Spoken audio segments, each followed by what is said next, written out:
Hi hello റീസ്റ്ററിൻ്റെ പുതിയൊരു ക്ലാസ്സിലേക്ക് എല്ലാവർക്കും സ്വാഗതം. നമ്മളിപ്പോൾ പഠിച്ചുകൊണ്ടിരിക്കുന്നത് ചൈൽഡ് സൈക്കോളജി ആണല്ലേ. കേട്ടിട്ടുകാർക്കും LPUPക്കാർക്കും മെയിനായിട്ട് വരുന്നൊരു സബ്ജക്റ്റാണ് ചൈൽഡ് സൈക്കോളജി. അപ്പോൾ കഴിഞ്ഞ ക്ലാസ്സുകളിലൊക്കെ നമ്മൾ ഒരുപാട് ക്ലാസ്സുകൾ ചൈൽഡ് സൈക്കോളജിൻ്റെ ഒരുപാട് ക്ലാസ്സുകൾ പ്ലേലിസ്റ്റിലുണ്ട്. അപ്പോൾ അതൊക്കെ ഒന്ന് കാണാം കേട്ടോ. അപ്പോൾ നമ്മൾ എവിടം വരെ എത്തി? വിദ്യാഭ്യാസ ഭരണ സംവിധാനം വരെ എത്തിയിട്ടുണ്ട്. അപ്പോൾ അതിൽ കേരള വിദ്യാഭ്യാസ ഭരണ സംവിധാനത്തിൽ കുറച്ച് കാര്യങ്ങളാണ് പാർട്ട് 1 ആയിട്ട് കഴിഞ്ഞ ക്ലാസ്സിൽ നമ്മൾ പഠിച്ചത്. എന്തൊക്കെയായിരുന്നു പഠിച്ചത്? കേരള വിദ്യാഭ്യാസ ചരിത്രം, അതുപോലെ തന്നെ കേരള വിദ്യാഭ്യാസ ബില്ലിനെ കുറിച്ച് പഠിച്ചു. കേരള വിദ്യാഭ്യാസ ഭരണ സംവിധാനങ്ങളെ AEO, DDE, DEO അങ്ങനെ കുറേ കാര്യങ്ങളെക്കുറിച്ച് പഠിച്ചിട്ടുണ്ട്. അപ്പോൾ ഇന്ന് നമ്മൾ പഠിക്കാൻ പോകുന്നത് പാർട്ട് 2 ആണ് കേട്ടോ. അതിൽ വരുന്നതാണ് വിദ്യാലയ ഭരണ സംവിധാനങ്ങൾ. വിദ്യാലയ ഭരണ സംവിധാനത്തിൽ ഉൾപ്പെടുന്ന കുറച്ച് കാര്യങ്ങളാണ് പ്രഥമ അധ്യാപിക ഓർ പ്രഥമ അധ്യാപകൻ, അധ്യാപകർ, staff club, PTA parents teacher association, SRG meeting, school management committee, SPG, CPTA, MPTA, വിവിധ കലാകായിക പ്രവൃത്തി പരിചയമേളകൾ, സ്കൂൾ ഉച്ചഭക്ഷണ പരിപാടി, SPC, NCC, NSS, school canteen. അപ്പോൾ ഇതിനെക്കുറിച്ചൊക്കെ നമുക്ക് വിശദമായിട്ട് പഠിക്കാം. കഴിഞ്ഞിട്ടില്ല സ്കൂൾ കോപ്പറേറ്റീവ് സൊസൈറ്റി, ORC, ജൈവ വൈവിധ്യ ഉദ്യാനം, SSG, വിവിധ ലാബുകൾ, കളിസ്ഥലം, വിവിധ തരം ക്ലബ്ബുകൾ, കലാകായിക പരിശീലനം, അങ്ങനെ 23 വിദ്യാഭ്യാസ ഭരണ സംവിധാനത്തെക്കുറിച്ചാണ് നമ്മൾ ഇന്ന് പഠിക്കാൻ പോകുന്നത്.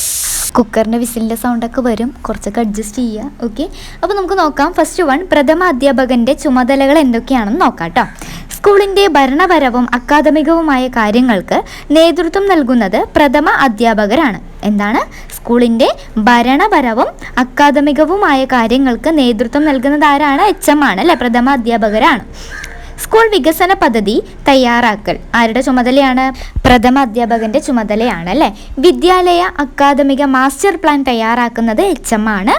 പാഠാസൂത്രണത്തിന് മേൽനോട്ടം വഹിക്കൽ, സ്കൂൾ മോണിറ്ററിംഗ് നടത്തൽ, ക്ലാസ് മോണിറ്ററിംഗ് നടത്തൽ, പിന്നെ ക്ലാസ് എടുക്കൽ, ഇതൊക്കെ ആരുടെ ചുമതലയാണ്? HM അല്ലെ, പ്രധാന അധ്യാപകൻ്റെ ചുമതലയാണ് കേട്ടോ. പിന്നെ ജനാധിപത്യപരമായ പെരുമാറ്റത്തിലൂടെ മറ്റുള്ളവരെ പ്രവർത്തന പങ്കാളികളാക്കൽ, SRG ഫലപ്രദമായി സംഘടിപ്പിക്കൽ, അക്കാദമിക നേതൃത്വം നൽകൽ, ഭരണ നേതൃത്വം പൊതു ചുമതല നിർവഹിക്കൽ, പിന്നെ കോൺഫറൻസുകളിൽ പങ്കെടുക്കൽ, SMC, PTA, MPTA, CPTA ഇവയ്ക്ക് നേതൃത്വം നൽകൽ. അപ്പോൾ ഇതൊക്കെ ആരുടെ ചുമതലയാണ്? HM അല്ലെ, പ്രധാന അധ്യാപകൻ്റെ ചുമതലയാണ് അല്ലേ, പ്രഥമ അധ്യാപകൻ്റെ ചുമതലയാണ്. അപ്പോൾ എന്തൊക്കെയാണ് HMൻ്റെ പ്രധാന ചുമതലകളായിട്ട് വരുന്നത്? സ്കൂളിൻ്റെ ഭരണപരവും അക്കാദമികവുമായ കാര്യങ്ങൾക്ക് നേതൃത്വം നൽകുന്നത് പ്രഥമ അധ്യാപകരാണ്. പിന്നെ സ്കൂൾ വികസന പദ്ധതി തയ്യാറാക്കൽ, വിദ്യാലയ അക്കാദമിക മാസ്റ്റർ പ്ലാൻ തയ്യാറാക്കൽ, പാഠാസൂത്രണത്തിന് മേൽനോട്ടം വഹിക്കൽ, സ്കൂൾ മോണിറ്ററിംഗ്, പിന്നെ ക്ലാസ് മോണിറ്ററിംഗ് നടത്തൽ, ക്ലാസ് എടുക്കുന്നതും ആര് തന്നെയാണ്? പ്രഥമ അധ്യാപകൻ്റെ ചുമതലയുണ്ട് കേട്ടോ, ക്ലാസ് എടുക്കലും. ജനാധിപത്യപരമായ പെരുമാറ്റത്തിലൂടെ മറ്റുള്ളവരെ പ്രവർത്തന പങ്കാളികളാക്കൽ, SRG ഫലപ്രദമായി സംഘടിപ്പിക്കൽ, അക്കാദമിക നേതൃത്വം നൽകൽ, ഭരണ നേതൃത്വം പൊതു ചുമതല നിർവഹിക്കൽ, കോൺഫറൻസുകളിൽ പങ്കെടുക്കൽ, SMC, PTA, MPTA, CPTA ഇവയ്ക്ക് നേതൃത്വം നൽകൽ. കുക്കറിൻ്റെ വിസിൽ കഴിയുമ്പോഴേക്കും കാക്കയുടെ സൗണ്ടാണ്, എനിക്ക് വയ്യ. വീടിൻ്റെ ഉള്ളിൽ പോയ കുക്കറിൻ്റെ വിസിൽ, പുറത്ത് വന്ന് കാക്കയുടെ സൗണ്ട്, കാക്കയുടെ കരച്ചിൽ, വല്ലാത്തൊരവസ്ഥ തന്നെ. നമുക്ക് ബാക്കി നോക്കാം. അപ്പോൾ പ്രധാന അധ്യാപകൻ്റെ ചുമതലകൾ നമ്മൾ നോക്കിക്കഴിഞ്ഞു. ഇനി അടുത്ത് നമ്മൾ നോക്കാൻ പോകുന്നത് അധ്യാപകരുടെ ചുമതലയാണ്. ടീച്ചേഴ്സിൻ്റെ ചുമതലകൾ എന്തൊക്കെയാണെന്ന് നോക്കാം. കുട്ടികളുടെ ചുറ്റുപാടുകൾ അടുത്തറിയൽ, അതായത് കുട്ടികളുടെ സാമൂഹികവും സാമ്പത്തികവുമായ കാര്യങ്ങൾ എന്ത് ചെയ്യുക? മനസ്സിലാക്കുക, അത് അടുത്തറിയുക. ഗവേഷണ സ്വഭാവമുള്ളയാളായിരിക്കും ആര്? അധ്യാപകർ അല്ലേ. കുട്ടികളുടെ സഹായിയായി മാറൽ, നിരന്തര പഠിതാവാണ് ആര്? അധ്യാപകർ എന്ന് പറയുന്നത് നിരന്തര പഠിതാവാണ്, സഹപഠിതാവാണ്, കുട്ടികളുടെ സഹപഠിതാവാണ് അധ്യാപകർ. കുട്ടികൾ പഠന നേട്ടം കൈവരിക്കാനുള്ള ആസൂത്രണം നടത്തൽ, കുട്ടികൾ പഠന നേട്ടം കൈവരിക്കാനുള്ള ആസൂത്രണം നടത്തൽ ആരുടെ ചുമതലയാണ്? അധ്യാപകൻ്റെ ചുമതലയാണ്. ജനാധിപത്യ രീതി അവലംബിക്കൽ, ശിശു സൗഹൃദമായ ക്ലാസ് അന്തരീക്ഷം ഒരുക്കൽ, വൈവിധ്യപൂർണമായ പഠന തന്ത്രങ്ങൾ ഒരുക്കൽ, മികച്ച പഠന സഹായികൾ നിർമ്മിച്ച് അവതരിപ്പിക്കൽ, വാതിൽപ്പുറ പഠനങ്ങൾക്ക് നേതൃത്വം കൊടുക്കൽ, അതായത് ക്ലാസ് റൂമിൽ മാത്രം ഒതുങ്ങിക്കൂടാതെ പുറത്ത് പുറത്തുള്ള പഠനങ്ങൾക്ക് കൂടെ നേതൃത്വം നൽകൽ. അപ്പോൾ ഇതൊക്കെ ആരുടെ ചുമതലയാണ്? അധ്യാപകരുടെ ചുമതലയാണ്. അപ്പോൾ എന്തൊക്കെയാണ് നമ്മൾ പഠിച്ചത്? കുട്ടികളുടെ ചുറ്റുപാടുകൾ അടുത്തറിയൽ, പിന്നെ ഗവേഷണ സ്വഭാവമുള്ള ആളായിരിക്കും അധ്യാപകൻ, കുട്ടികളുടെ സഹായിയായി മാറൽ, നിരന്തര പഠിതാവ്, സഹപഠിതാവ്, കുട്ടികൾ പഠന നേട്ടം കൈവരിക്കാനുള്ള ആസൂത്രണം നടത്തൽ, ജനാധിപത്യ രീതി അവലംബിക്കൽ, ശിശു സൗഹൃദമായ ക്ലാസ് അന്തരീക്ഷം ഒരുക്കൽ, വൈവിധ്യപൂർണമായ പഠന തന്ത്രങ്ങൾ ഒരുക്കൽ, മികച്ച പഠന സഹായികൾ നിർമ്മിച്ച് അവതരിപ്പിക്കൽ, വാതിൽപ്പുറ പഠനങ്ങൾക്ക് നേതൃത്വം കൊടുക്കൽ. ഇതൊക്കെ അധ്യാപകരുടെ ചുമതലയാണ്. ഇനി അധ്യാപകർ തയ്യാറാക്കി സൂക്ഷിക്കേണ്ട പ്രധാന രേഖകളുണ്ട്. അത് ഏതൊക്കെയാണെന്ന് കൂടെ നോക്കാം. കുട്ടികളുടെ ഹാജർ ബുക്ക്, കുട്ടികളുടെ പഠന പുരോഗതി രേഖ, ടീച്ചിങ് മാനുവൽ, വിവിധ പഠന സാമഗ്രികളുടെ ശേഖരം, മൂല്യനിർണ്ണയ രേഖ, CPTയുമായി ബന്ധപ്പെട്ട രേഖകൾ. അപ്പോൾ ഇതൊക്കെ അധ്യാപകർ തയ്യാറാക്കി സൂക്ഷിക്കേണ്ട പ്രധാന രേഖകളാണ്. കുട്ടികളുടെ അറ്റൻഡൻസ് ബുക്ക്, കുട്ടികളുടെ പഠന പുരോഗതി രേഖ, ടീച്ചിങ് മാനുവൽ, വിവിധ പഠന സാമഗ്രികളുടെ ശേഖരണം, മൂല്യനിർണ്ണയ രേഖകൾ, CPTയുമായി ബന്ധപ്പെട്ട രേഖകൾ. ഇതൊക്കെ അധ്യാപകർ സൂക്ഷിക്കേണ്ട രേഖകളാണ്. ദെൻ സ്കൂളിൽ സൂക്ഷിക്കേണ്ട പ്രധാന രേഖകളാണ് ഇനി നമ്മൾ നോക്കാൻ പോകുന്നത്. അധ്യാപകർക്കുള്ള ഹാജർ പുസ്തകം, അതായത് അറ്റൻഡൻസ് ബുക്ക്, പിന്നെ class time table, log book, cumulative record, പരീക്ഷാഫലം രേഖപ്പെടുത്തുന്ന റെക്കോർഡ്, അഡ്മിഷൻ രജിസ്റ്റർ, വിടുതലം സർട്ടിഫിക്കറ്റ്, അതായത് ട്രാൻസ്ഫർ സർട്ടിഫിക്കറ്റ് ആണ് കേട്ടോ വിടുതലം സർട്ടിഫിക്കറ്റ് എന്ന് പറയുന്നത്, fee register, teaching manual register, അക്കാദമിക master plan, notice book, inspection diary, stock രജിസ്റ്ററുകൾ, സന്ദർശക diary, cash book, challan register. ഇതൊക്കെ സ്കൂളിൽ സൂക്ഷിക്കേണ്ട പ്രധാന രേഖകളാണ്. അപ്പോൾ ഏതൊക്കെയാണ്? അധ്യാപകർക്കുള്ള അറ്റൻഡൻസ് ബുക്ക്, പിന്നെ class time table, log book, cumulative record, പരീക്ഷാ ഫലം രേഖപ്പെടുത്തുന്ന റെക്കോർഡ്, അഡ്മിഷൻ രജിസ്റ്റർ, പിന്നെ transfer certificate, fees register, teaching manual register, അക്കാദമിക master plan, notice book, inspection diary, stock രജിസ്റ്ററുകൾ, സന്ദർശക diary, cash book, challan register. ഇതൊക്കെ എന്താണ്? സ്കൂളിൽ സൂക്ഷിക്കേണ്ട പ്രധാന രേഖകളായിരിക്കണം. ഇതൊക്കെ ഉണ്ടായിരിക്കണം. ഓക്കെ. അടുത്തത് പ്രഥമ അധ്യാപകരുടെ ക്ലാസ് മോണിറ്ററിങ്ങും വിദ്യാലയ മോണിറ്ററിങ്ങും എന്തൊക്കെയാണെന്ന് നോക്കാം. ഓക്കെ. ഒരു വിദ്യാലയത്തിലെ അക്കാദമിക കാര്യങ്ങൾക്ക് നേതൃത്വം നൽകേണ്ടത് പ്രഥമ അധ്യാപകനാണ്. HM ആണ് അല്ലെ, ഹെഡ് മാസ്റ്റർ ആണ് ഒരു വിദ്യാലയത്തിലെ അക്കാദമിക കാര്യങ്ങൾക്ക് നേതൃത്വം നൽകേണ്ടത്. സഹ അധ്യാപകരെ പോലെ ക്ലാസ് എടുക്കേണ്ട ഉത്തരവാദിത്വവും ആർക്കുണ്ട്? HMനുണ്ട്. ആഴ്ചയിൽ ഒരിക്കലെങ്കിലും ഹെഡ് മാസ്റ്ററുടെയും SRG കൺവീനറുടെയും നേതൃത്വത്തിൽ SRG മീറ്റിംഗ് നടത്തണം. അപ്പോൾ SRG മീറ്റിംഗ് ആഴ്ചയിൽ ഒരിക്കലെങ്കിലും നടത്തണം. ഫലപ്രദമായ ഒരു സ്കൂൾ എന്ന ആശയം നടപ്പിലാക്കാൻ ഹെഡ് മാസ്റ്റർ നേതൃത്വം കൊടുക്കണം. എങ്ങനെയാണ്? ഫലപ്രദമായ ഒരു സ്കൂൾ എന്ന ആശയം നടപ്പിലാക്കാനായിട്ട് ഹെഡ് മാസ്റ്റർ നേതൃത്വം കൊടുക്കണം. സഹ അധ്യാപകരുടെയും SMC, PTA, SSG തുടങ്ങിയവയുടെയും സഹായത്തോടെ സ്കൂൾ പ്രവർത്തനം മെച്ചപ്പെടുത്തണം. അപ്പോൾ എങ്ങനെയൊക്കെയാണ്? സഹാധ്യാപകർ, പിന്നെ MSc, PTA, SSG എന്ന് പറഞ്ഞാൽ സ്കൂൾ സപ്പോർട്ടിംഗ് ഗ്രൂപ്പാണ് കേട്ടോ. ഇതിൻ്റെയൊക്കെ സഹായത്തോട് കൂടിയിട്ട് എന്ത് ചെയ്യണം? സ്കൂളിലെ പ്രവർത്തനം മെച്ചപ്പെടുത്തണം. പഞ്ചായത്ത് രാജ് സംവിധാനങ്ങളുടെ സഹായത്തോടെയും മറ്റ് ജനപ്രതിനിധികളുടെ സഹായത്തോടെയും സ്കൂളിനാവശ്യമായ എല്ലാ ഭൗതിക സൗകര്യങ്ങൾക്കുമുള്ള ഫണ്ട് കണ്ടെത്തേണ്ടത് പ്രഥമ അധ്യാപകനാണ് കേട്ടോ. എങ്ങനെയാണ്? പഞ്ചായത്ത് രാജ് സംവിധാനങ്ങളുടെ സഹായത്തോടെയും മറ്റ് ജനപ്രതിനിധികളുടെ സഹായത്തോടെയും സ്കൂളിനാവശ്യമായ എല്ലാ ഭൗതിക സൗകര്യങ്ങൾക്കുമുള്ള ഫണ്ട് കണ്ടെത്തേണ്ടത് പ്രഥമ അധ്യാപകൻ്റെ ചുമതലയാണ്. അധ്യയന വർഷ ആരംഭത്തിനു മുമ്പ് തന്നെ സ്കൂൾ വികസന പദ്ധതിയും അക്കാദമിക മാസ്റ്റർ പ്ലാനും തയ്യാറാക്കണം. ആര്? പ്രഥമ അധ്യാപകൻ HM തയ്യാറാക്കേണ്ടതാണ്. അതായത് അധ്യയന വർഷം ആരംഭിക്കുന്നതിന് മുമ്പ് തന്നെ സ്കൂൾ വികസന പദ്ധതിയും അക്കാദമിക മാസ്റ്റർ പ്ലാനും തയ്യാറാക്കണം. ദെൻ അക്കാദമിക മാസ്റ്റർ പ്ലാൻ നടപ്പിലാക്കുന്നതിന് നേതൃത്വം കൊടുക്കേണ്ടത് പ്രഥമ അധ്യാപകരാണെന്നാണ് പറയുന്നത്. പിന്നെന്താ ഇവിടെ പറയുന്നത്? ക്ലാസുകൾ ഫലപ്രദമാകണമെങ്കിൽ പ്രഥമ അധ്യാപകരുടെ ക്ലാസ് മോണിറ്ററിംഗ് ശക്തമാക്കണം. മറ്റ് ടീച്ചേഴ്സിൻ്റെ ക്ലാസ്സുകളൊക്കെ ഫലപ്രദമാകണമെങ്കിൽ എന്ത് ചെയ്യണം? പ്രധാന അധ്യാപകൻ എന്ത് ചെയ്യണം? ക്ലാസ് മോണിറ്ററിംഗ് ശക്തമാക്കണം. ക്ലാസ് മോണിറ്ററിംഗ് ശക്തമാക്കിയാൽ മാത്രമാണ് മറ്റ് ക്ലാസ്സുകളൊക്കെ ഫലപ്രദമാകുകയുള്ളൂ. ഓക്കെ, അടുത്ത് നമുക്ക് നോക്കാം. അപ്പോൾ ഇത്രയും കാര്യങ്ങൾ മനസ്സിലായല്ലോ അല്ലേ? പ്രധാന അധ്യാപകരുടെ ക്ലാസ് മോണിറ്ററിങ്ങും വിദ്യാലയം മോണിറ്ററിങ്ങും ഇനി ഒന്നുകൂടെ പറയേണ്ട കാര്യമില്ലല്ലോ. ഇതിൽ എത്രമാത്രം വിശദീകരിക്കേണ്ട കാര്യങ്ങളൊന്നുമില്ല. ജസ്റ്റ് ആ പോയിന്റ്സ് ഒന്നുകൂടെ ഒന്ന് വായിച്ച് നോക്കിയാൽ മതി കേട്ടോ, മനസ്സിലാക്കാൻ പറ്റും. ഓക്കെ, ഇപ്പോൾ പ്രധാന അധ്യാപകൻ്റെ ചുമതലകളൊക്കെയാണ് ഇതിൽ മെയിനായിട്ട് പറയുന്നുള്ളൂ. ഓക്കെ, ദെൻ നമുക്ക് നോക്കാം. SMC PTA, ക്ലാസ് PTA തുടങ്ങിയവയുടെ ഘടനയും പ്രവർത്തനങ്ങളുമാണ് ഇനി നമ്മൾ നോക്കാൻ പോകുന്നത്. അതിനു മുൻപ് എന്താണ് SMC എന്നറിയണ്ടേ? സ്കൂൾ മാനേജ്മെൻറ്റ് കമ്മിറ്റി എന്നാണ് SMCയുടെ ഫുൾ ഫോം. PTA എന്ന് വെച്ചാൽ പാരൻ്റ് ടീച്ചർ അസോസിയേഷൻ എന്നാണ് ഫുൾ ഫോം കേട്ടോ. ഇനി നമുക്ക് ഓരോന്നും എന്താണെന്ന് നോക്കാം. സ്കൂൾ മാനേജ്മെൻറ്റ് കമ്മിറ്റി SMC എന്ന് വെച്ചാൽ 2009 വിദ്യാഭ്യാസ അവകാശത്തിൻ്റെ അടിസ്ഥാനത്തിൽ സ്കൂളുകളിൽ പ്രവർത്തനം ആരംഭിച്ച ഒരു സമിതിയാണ് സ്കൂൾ മാനേജ്മെൻറ്റ് കമ്മിറ്റി. SMC എന്ന് പറയുന്നത് 2009 വിദ്യാഭ്യാസ അവകാശത്തിൻ്റെ അടിസ്ഥാനത്തിൽ സ്കൂളുകളിൽ പ്രവർത്തനം ആരംഭിച്ച ഒരു സമിതിയാണ് കേട്ടോ. ഇതിൽ നിന്നും പ്രതീക്ഷിക്കാവുന്ന ഒരു ക്വസ്റ്റ്യൻ ആണ്, എത്ര കുട്ടികളിൽ കുറവുള്ള സ്കൂളിലാണ് കൺവീനർ, ജോയിൻറ്റ് കൺവീനർ ഒഴികെ 16 പേർ SMCയിൽ ഉണ്ടായിരിക്കേണ്ടത്? എത്ര കുട്ടികളിൽ കുറവുള്ള സ്കൂളിലാണ്? 750 കുട്ടികളിൽ കുറവുള്ള സ്കൂളിലാണ് എന്ത് ചെയ്യേണ്ടത്? കൺവീനർ, ജോയിൻറ്റ് കൺവീനർ ഒഴികെ 16 പേർ SMCയിൽ ഉണ്ടായിരിക്കേണ്ടത് കേട്ടോ. 2 മാസത്തിൽ ഒരിക്കലെങ്കിലും യോഗം ചേർന്നിരിക്കണം. SC/ST വിദ്യാർത്ഥികളുടെ രക്ഷിതാക്കൾ, ദുർബല പ്രത്യേക പരിഗണന അർഹിക്കുന്ന വിദ്യാർത്ഥികളുടെ രക്ഷിതാക്കൾ എന്നിവർ നിർബന്ധമായും കമ്മിറ്റിയിൽ ഉണ്ടായിരിക്കണം. SC/ST വിഭാഗത്തിൽപ്പെട്ട കുട്ടികളുടെ രക്ഷിതാക്കളും അതുപോലെ തന്നെ ദുർബല പ്രത്യേക പരിഗണന അർഹിക്കുന്ന ഇപ്പോൾ CWSM കുട്ടികളൊക്കെ ഉണ്ടാവൂലേ, അവരുടെ രക്ഷിതാക്കളും നിർബന്ധമായും SMCയിൽ ഉണ്ടായിരിക്കണം. ഇനി സ്കൂൾ മാനേജ്മെൻറ്റ് കമ്മിറ്റി SMCയുടെ ചുമതലകൾ എന്തൊക്കെയാണെന്ന് നോക്കാം.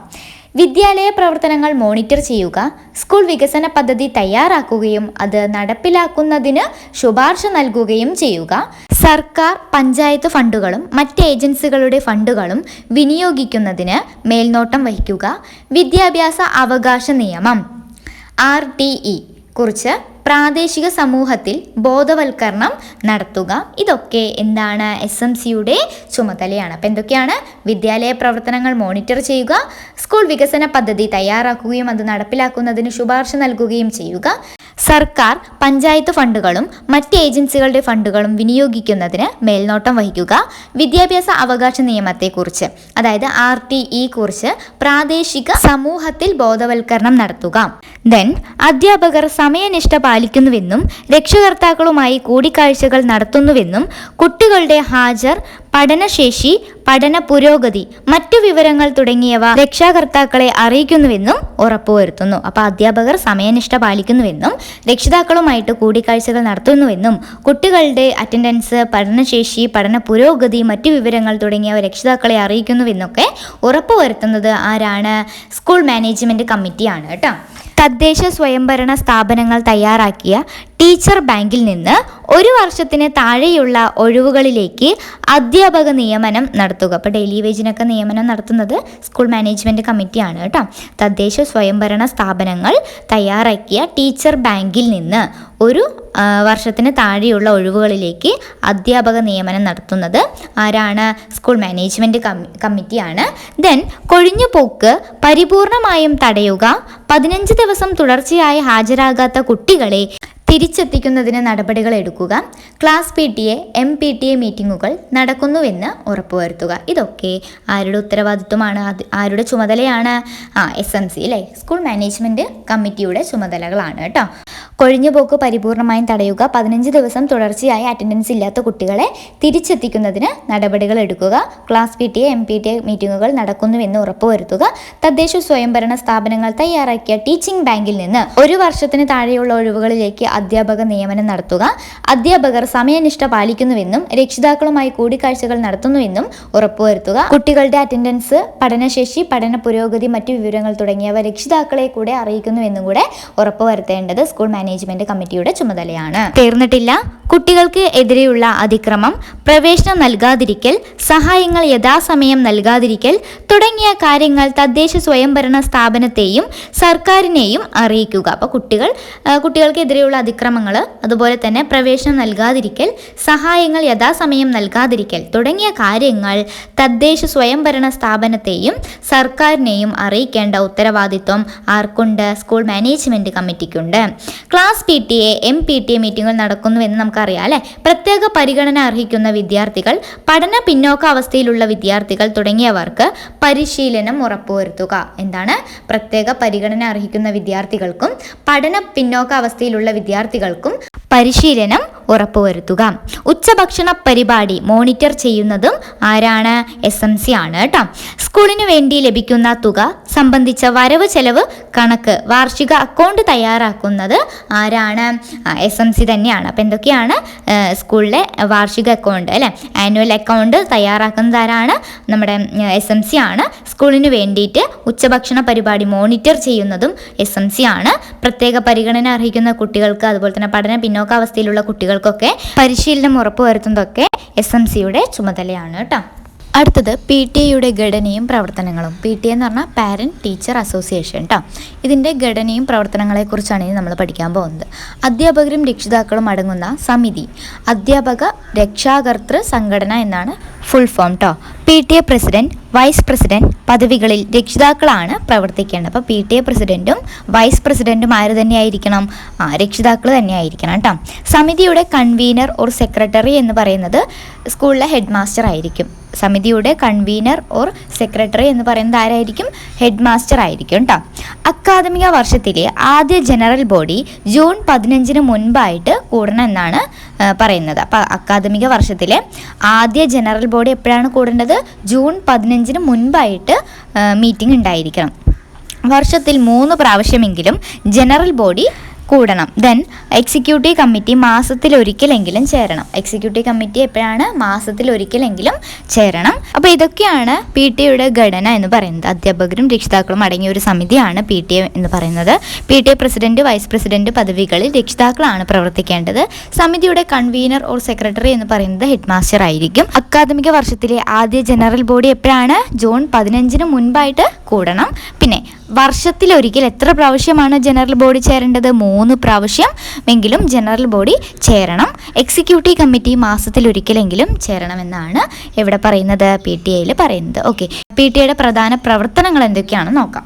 സ്കൂൾ വികസന പരിപാടിയുടെ രൂപീകരണവും നടത്തിപ്പും മോണിറ്ററിങ്ങുമാണ് PTA പ്രധാന പ്രവർത്തനം എന്ന് പറയുന്നത്. റിസോഴ്സ് മാപ്പിംഗ് നടത്തി ലഭ്യമാക്കുന്ന പ്രാദേശിക വിഭവങ്ങൾ കണ്ടെത്തൽ, രക്ഷിതാക്കൾക്കുള്ള ബോധവൽക്കരണ ക്ലാസുകൾ സംഘടിപ്പിക്കൽ, LSG അതായത് ലോക്കൽ സെൽഫ് ഗവൺമെൻറ്, LSG എന്ന് പറഞ്ഞാൽ ലോക്കൽ സെൽഫ് ഗവൺമെൻറ്, SSK പിന്നെ അറിയാലോ സമഗ്ര ശിക്ഷ കേരള എന്നിവയുടെയും മറ്റു വരുമാന സ്രോതസ്സുകളുടെയും ഫണ്ടുകൾ കണ്ടെത്തി പ്രയോജനപ്പെടുത്തൽ, ഫലപ്രദമായി വിനിയോഗിക്കൽ, വരവ് ചെലവ് കണക്ക് സൂക്ഷിക്കൽ, ഇതൊക്കെ PTA മറ്റൊരു പ്രവർത്തനമാണ്. കുട്ടികളുടെ പഠന പിന്നോക്കാവസ്ഥയുടെ കാരണങ്ങൾ കണ്ടെത്തി പരിഹാര പ്രവർത്തനങ്ങൾ പ്രാദേശിക പങ്കാളിത്തത്തോടെ തയ്യാറാക്കുകയും അവ നടപ്പിലാക്കുന്നതിന് മേൽനോട്ടം വഹിക്കലും ആരുടെയാണ് പ്രവർത്തനം? PTA പ്രവർത്തനമാണ് അല്ലേ. കുട്ടികളുടെ പഠന പിന്നോക്കാവസ്ഥയുടെ കാരണങ്ങൾ കണ്ടെത്തി അതിനുള്ള പരിഹാര പ്രവർത്തനങ്ങൾ പ്രാദേശിക പങ്കാളിത്തത്തോടെ തയ്യാറാക്കുകയും അത് നടപ്പിലാക്കുകയും മേൽനോട്ടം വഹിക്കുകയും ചെയ്യുന്നത് PTA ആയിരിക്കും. ഉച്ചഭക്ഷണ പരിപാടി പോഷക സമൃദ്ധമാക്കുന്നതിനും മികച്ച രീതിയിൽ സംഘടിപ്പിക്കുന്നതിനുമുള്ള പ്രവർത്തനങ്ങൾ ആരാണ് ചെയ്യുന്നത്? PTA ആണ് ചെയ്യുന്നത് കേട്ടോ. ഉച്ചഭക്ഷണ പരിപാടി പോഷക സമൃദ്ധമാക്കുന്നതിനും മികച്ച രീതിയിൽ സംഘടിപ്പിക്കുന്നതിനുമുള്ള പ്രവർത്തനങ്ങൾ ചെയ്യുന്നത് PTA ആണ്. വിവിധ തരം ലാബുകൾ, ലൈബ്രറി, മറ്റു ഭൗതിക സൗകര്യങ്ങൾ തുടങ്ങിയവ മെച്ചപ്പെടുത്താനുള്ള പ്രവർത്തനങ്ങൾ ചെയ്യുന്നതും PTA ആയിരിക്കും കേട്ടോ. വിവിധ തരം ലാബുകളും അതുപോലെ തന്നെ ലൈബ്രറി, മറ്റു ഭൗതിക സൗകര്യങ്ങൾ തുടങ്ങിയവ മെച്ചപ്പെടുത്താനുള്ള പ്രവർത്തനങ്ങളൊക്കെ ചെയ്യുന്നത് PTA ചുമതലയായിരിക്കും. ഓക്കെ, അടുത്തത് CPTA അതായത് ക്ലാസ് PTA കേട്ടോ. ക്ലാസ്സിലെ അക്കാദമിക ഭൗതിക സൗകര്യങ്ങൾ ഒരുക്കുന്നതിൽ സൂക്ഷ്മതലത്തിൽ ഇറങ്ങി പ്രവർത്തിക്കേണ്ട ഒരു സമിതിയാണ് ക്ലാസ് PTA എന്ന് പറയുന്നത്. ക്ലാസ്സിലെ അക്കാദമിക ഭൗതിക സൗകര്യങ്ങൾ ഒരുക്കുന്നതിന് വേണ്ടിയിട്ട് സൂക്ഷ്മതലത്തിൽ ഇറങ്ങി പ്രവർത്തിക്കേണ്ട ഒരു സമിതിയാണ് ക്ലാസ് PTA. ഓക്കെ, അപ്പോൾ ക്ലാസ് PTAൻ്റെ പ്രവർത്തനങ്ങളൊക്കെ നോക്കാം. സ്കൂളിലെ ഓരോ ഡിവിഷനിലും പഠിക്കുന്ന കുട്ടികളുടെ രക്ഷിതാക്കളും ക്ലാസ് അധ്യാപകനും പ്രധാന അധ്യാപകനും കൂടി ചേർന്നതാണ് ക്ലാസ് PTA എന്ന് പറയും. അപ്പോൾ ക്ലാസ് PTAയിൽ ആരൊക്കെയുണ്ട്? സ്കൂളിലെ ഓരോ ഡിവിഷനിലും പഠിക്കുന്ന കുട്ടികളുടെ രക്ഷിതാക്കളും ക്ലാസ് അധ്യാപകനും പ്രധാന അധ്യാപകനും കൂടി ചേർന്നതാണ് ക്ലാസ് PTA എന്ന് പറയുന്നത്. ഓക്കെ, ക്ലാസ് PTAയുടെ പ്രവർത്തനങ്ങൾ നോക്കാം. മാസത്തിലൊരിക്കലെങ്കിലും ക്ലാസ് PTA കൂടണം. കുട്ടികളുടെ പഠന പുരോഗതി വിലയിരുത്തി മികവുകളും പരിമിതികളും ചർച്ച ചെയ്യണം. അപ്പോൾ മാസത്തിലൊരിക്കലെങ്കിലും ക്ലാസ് PTA കൂടണം. അതുപോലെ തന്നെ എന്തിനു വേണ്ടിയിട്ടാണ്? കുട്ടികളുടെ പഠന പുരോഗതി വിലയിരുത്തി മികവുകളും പരിമിതികളും ചർച്ച ചെയ്യാൻ വേണ്ടിയിട്ടാണ് ക്ലാസ് PTA കൂടുന്നത് കേട്ടോ. പൊതു അവതരണത്തിന് ശേഷം ഓരോ കുട്ടിയുടെയും പ്രശ്നങ്ങൾ, പഠന പുരോഗതി എന്നിവ ചർച്ചയ്ക്ക് വിധേയമാക്കണം. പൊതു അവതരണത്തിന് ശേഷം ഓരോ കുട്ടിയുടെയും പ്രശ്നങ്ങൾ, പഠന പുരോഗതി എന്നിവ ചർച്ചയ്ക്ക് വിധേയമാക്കേണ്ടതുണ്ട്. അതുപോലെ തന്നെ പഠന പ്രവർത്തനത്തിൻ്റെ ഭാഗമായി രൂപപ്പെട്ട ഉൽപ്പന്നങ്ങൾ കാണാനും വിലയിരുത്താനും രക്ഷിതാവിന് അവസരമുണ്ടാകണം. അപ്പം നമുക്കറിയാമല്ലേ, പഠന പ്രവർത്തനത്തിൻ്റെ ഭാഗമായിട്ട് കുറേ ഉൽപ്പന്നങ്ങൾ രൂപപ്പെടും. അപ്പോൾ അത് കാണാനും അതിന് വിലയിരുത്താനും അവസരമുണ്ടാക്കുന്നു. ദെൻ അടുത്ത മാസം ക്ലാസ് മുറിയിൽ നടത്താൻ പോകുന്ന പ്രവർത്തനങ്ങളുടെ രൂപരേഖ ക്ലാസ് PTA-യിൽ ചർച്ച ചെയ്യണം. അപ്പോൾ ഓരോ മാസം നമുക്ക് എന്തുണ്ടാവും, ക്ലാസ് മുറിയിൽ നടത്താനായിട്ട് ഓരോ പ്രവർത്തനങ്ങൾ ഉണ്ടാവും. അപ്പോൾ അതിൻ്റെയൊക്കെ രൂപരേഖ എവിടെയാണ് ചർച്ച ചെയ്യേണ്ടത്? ക്ലാസ് PTA-യിൽ ചർച്ച ചെയ്യണം. അതുപോലെ തന്നെ രക്ഷകർത്താക്കൾക്ക് ഏതൊക്കെ കാര്യങ്ങളിൽ എങ്ങനെയൊക്കെ കുട്ടിയെ സഹായിക്കാൻ കഴിയുമെന്ന് രക്ഷിതാക്കളെ ബോധ്യപ്പെടുത്തുന്നത് ക്ലാസ് PTA ആയിരിക്കും കേട്ടോ. രക്ഷിതാക്കൾക്ക്, നമ്മുടെ പാരൻസിന് ഏതൊക്കെ കാര്യങ്ങളിൽ എങ്ങനെയൊക്കെ കുട്ടികളെ സഹായിക്കാം എന്നൊക്കെ എവിടെയാണ് ചർച്ച ചെയ്യുന്നതും ബോധ്യപ്പെടുത്തുന്നതും ക്ലാസ് PTA-യിലാണ് കേട്ടോ. രക്ഷിതാക്കളുടെ സഹായം ആവശ്യമുള്ള പരിപാടികളിൽ അവരുടെ സഹായം തേടണം. രക്ഷിതാക്കളുടെ സഹായം ആവശ്യമുള്ള പരിപാടികളിൽ അവരുടെ സഹായം തേടണം. പാഠ്യപദ്ധതിയെക്കുറിച്ച് രക്ഷകർത്താക്കൾക്ക് ബോധവൽക്കരണ ക്ലാസുകൾ സംഘടിപ്പിക്കും. അപ്പോൾ നമുക്കറിയാം, കരിക്കുലത്തിലെ ഓരോ മാറ്റങ്ങളെക്കുറിച്ചൊക്കെ രക്ഷിതാക്കൾക്ക് ബോധവൽക്കരണ ക്ലാസുകൾ സംഘടിപ്പിക്കും. അപ്പോൾ എന്തൊക്കെയായിരുന്നു ക്ലാസ് PTA-യുടെ പ്രവർത്തനങ്ങൾ? മാസത്തിലൊരിക്കൽ ക്ലാസ് PTA കൂടണം. പിന്നെ കുട്ടികളുടെ പഠന പുരോഗതി വിലയിരുത്തി മികവുകളും പരിമിതികളും ചർച്ച ചെയ്യണം. പൊതു അവതരണത്തിന് ശേഷം ഓരോ കുട്ടിയുടെയും പ്രശ്നങ്ങൾ, പഠന പുരോഗതി എന്നിവ ചർച്ച ചെയ്യണം. പിന്നെ പഠന പ്രവർത്തനത്തിൻ്റെ ഭാഗമായി രൂപം കണ്ട ഉൽപ്പന്നങ്ങൾ കാണാനും വിലയിരുത്താനും രക്ഷിതാവിന് അവസരമുണ്ടാക്കണം. അടുത്ത മാസം ക്ലാസ് മുറിയിൽ നടത്താൻ പോകുന്ന പ്രവർത്തനങ്ങളുടെ രൂപരേഖ ക്ലാസ് PTA-യിൽ ചർച്ച ചെയ്യണം. രക്ഷിതാക്കൾക്ക് ഏതൊക്കെ കാര്യങ്ങളിൽ എങ്ങനെയൊക്കെ കുട്ടികളെ സഹായിക്കാൻ കഴിയുമെന്ന് രക്ഷിതാക്കളെ ബോധ്യപ്പെടുത്തണം. രക്ഷിതാക്കളുടെ സഹായം ആവശ്യമുള്ള പരിപാടികളിൽ അവരുടെ സഹായം തേടണം. പാഠ്യപദ്ധതിയെക്കുറിച്ച് രക്ഷിതാക്കൾക്ക് ബോധവൽക്കരണ ക്ലാസുകൾ സംഘടിപ്പിക്കണം. ഇതൊക്കെ ക്ലാസ് PTA-യുടെ പ്രവർത്തനങ്ങളാണ്. അടുത്ത നമ്മൾ നോക്കാൻ പോകുന്നത് സ്കൂളുമായി ബന്ധപ്പെട്ട വിവിധ തരം മാനേജ്മെൻറ്റുകളാണ്. ഓക്കെ, സ്ഥാപന മാനേജ്മെൻ്റ് ഉണ്ട്, ക്ലാസ് മാനേജ്മെൻറ്റ്, ടൈം മാനേജ്മെൻറ്റ്, മാനവ വിഭവശേഷി മാനേജ്മെൻറ്റ്. അപ്പോൾ 4 മാനേജ്മെൻറ്റാണ് സ്കൂളുമായി ബന്ധപ്പെട്ടത്.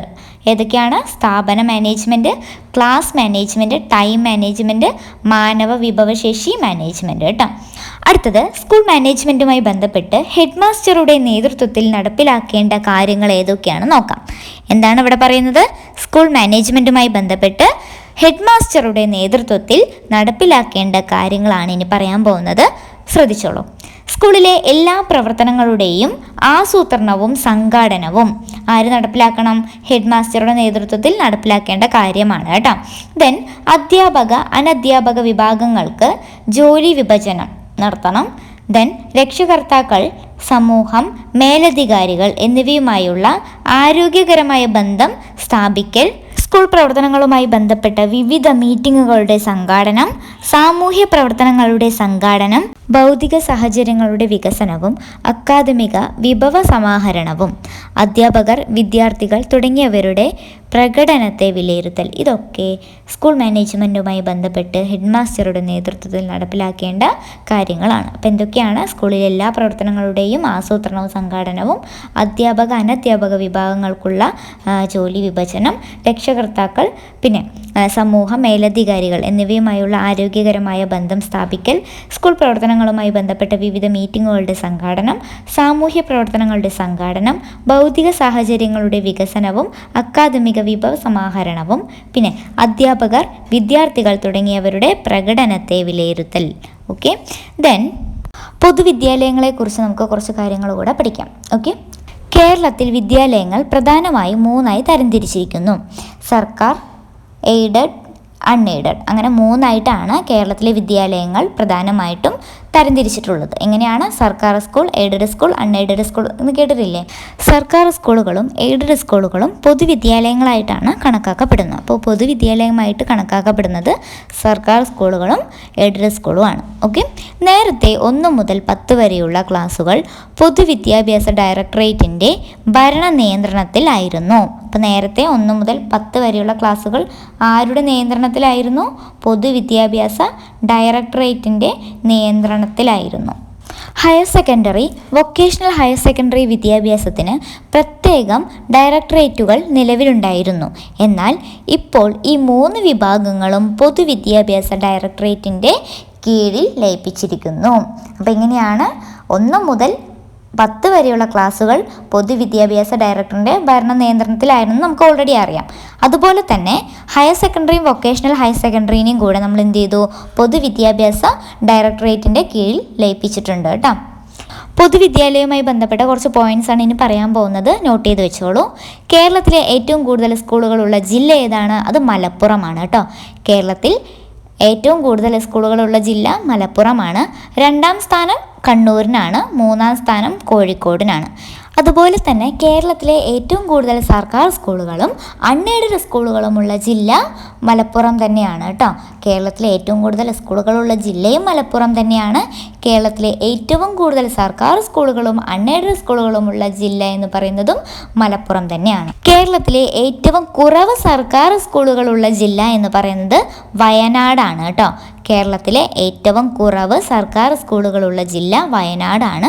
കേരളത്തിലെ ഏറ്റവും കുറവ് സർക്കാർ സ്കൂളുകളുള്ള ജില്ല വയനാടാണ് കേട്ടോ.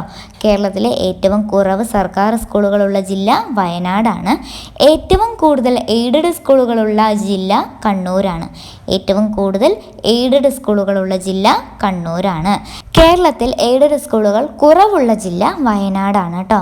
കേരളത്തിൽ എയ്ഡഡ് സ്കൂൾ കുറവുള്ള ജില്ല വയനാടാണ്. കൂടുതലുള്ള ജില്ല, എയ്ഡഡ് സ്കൂൾ കൂടുതലുള്ള ജില്ല കണ്ണൂരാണ്. സ്വകാര്യ അൺഎയ്ഡഡ് സ്കൂളുകൾ ഏറ്റവും കൂടുതലുള്ള ജില്ല മലപ്പുറത്താണ്. സ്വകാര്യ അൺഎയ്ഡഡ് സ്കൂളുകൾ ഏറ്റവും കൂടുതലുള്ള ജില്ല മലപ്പുറമാണ്. കൺഫ്യൂഷൻ ആവരുത്, നോട്ട് ചെയ്ത് വെച്ചോളൂ. സ്വകാര്യ അൺഎയ്ഡഡ് സ്കൂളുകൾ ഏറ്റവും കുറവുള്ള ജില്ല വയനാടാണ് കേട്ടോ. സ്വകാര്യ അൺഎയ്ഡഡ് സ്കൂൾ ഏറ്റവും കുറവുള്ള ജില്ല വയനാടാണ്. സ്വകാര്യ അൺഎയ്ഡഡ് സ്കൂൾ ഏറ്റവും കൂടുതലുള്ളത് മലപ്പുറത്താണ്. ഏറ്റവും കൂടുതൽ ഹൈസ്കൂളുകളുള്ള ജില്ല എറണാകുളമാണ് കേട്ടോ. ഏറ്റവും കൂടുതൽ ഹൈസ്കൂളുകളുള്ള ജില്ല ഏതാണ്? എറണാകുളമാണ്. LP UP ഹൈസ്കൂൾ വിഭാഗങ്ങളിലായി ഏറ്റവും കുറവ് വിദ്യാർത്ഥികളുള്ള ജില്ല വയനാടാണ് കേട്ടോ. LP UP ഹൈസ്കൂൾ വിഭാഗങ്ങളിലായിട്ട് ഏറ്റവും കുറവ് വിദ്യാർത്ഥികളുള്ള ജില്ല ഏതാണ്? വയനാടാണ്. കേരളത്തിൽ ഏറ്റവും കൂടുതൽ വൊക്കേഷണൽ ഹയർ സെക്കൻഡറി സ്കൂളുകളുള്ള ജില്ല കൊല്ലമാണ് കേട്ടോ.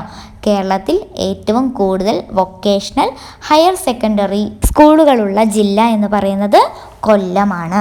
അപ്പോൾ ഇത്രയും കാര്യങ്ങളാണ് കേരള വിദ്യാഭ്യാസ ഭരണ സംവിധാനം എന്ന ടോപ്പിക്കിലെ 2ാമത്തെ പാർട്ടിൽ ഉൾപ്പെടുത്താനുള്ളത്. അപ്പം ഇന്ന് എന്തൊക്കെയായിരുന്നു നമ്മൾ പഠിച്ചത്? വിദ്യാലയ ഭരണ സംവിധാനങ്ങളെ കുറിച്ച് പഠിച്ചു. അതിൽ പ്രഥമ അധ്യാപകൻ്റെ ചുമതലകൾ പഠിച്ചു, അധ്യാപകൻ്റെ ചുമതലകൾ പഠിച്ചു, സ്കൂളിൽ സൂക്ഷിക്കേണ്ട പ്രധാന രേഖകളെക്കുറിച്ച് പഠിച്ചു. പിന്നെന്താ പഠിച്ചേ? സ്കൂൾ മാനേജ്മെൻറ്റ് കമ്മിറ്റികളെ കുറിച്ച് പഠിച്ചു അല്ലേ. SMCയെ കുറിച്ച് പഠിച്ചു, അതിൻ്റെ ചുമതലകളെ കുറിച്ച് പഠിച്ചു. ക്ലാസ് PTA കുറിച്ച് പഠിച്ചു. PTA എന്താണെന്ന് പഠിച്ചു. പൊതുവിദ്യാലയങ്ങൾ എന്താണെന്നും അതിലെ കുറച്ച് പോയിൻറ്റ്സുകളും കൂടെ നമ്മൾ ഉൾപ്പെടുത്തിക്കൊണ്ട് പഠിച്ചിട്ടുണ്ട്. അപ്പോൾ ഇത്രയും കാര്യങ്ങളാണ് കേരള വിദ്യാഭ്യാസ ഭരണ സംവിധാനങ്ങളെക്കുറിച്ച് പഠിച്ചിട്ടുള്ളത്. 2 പാർട്ടായിട്ടാണ് വീഡിയോ അപ്ലോഡ് ചെയ്യുന്നത്.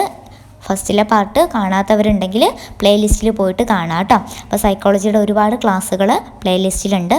ഈ ക്ലാസ് നിങ്ങൾക്ക് യൂസ്ഫുൾ ആവുന്നുണ്ടെങ്കിൽ ലൈക്ക് ചെയ്യുക, കമൻറ്റ് ചെയ്യുക, നിങ്ങളുടെ ഫ്രണ്ട്സിനൊക്കെ ഒന്ന് ഷെയർ ചെയ്യുക കേട്ടോ. അപ്പോൾ ഓക്കെ, ബൈ.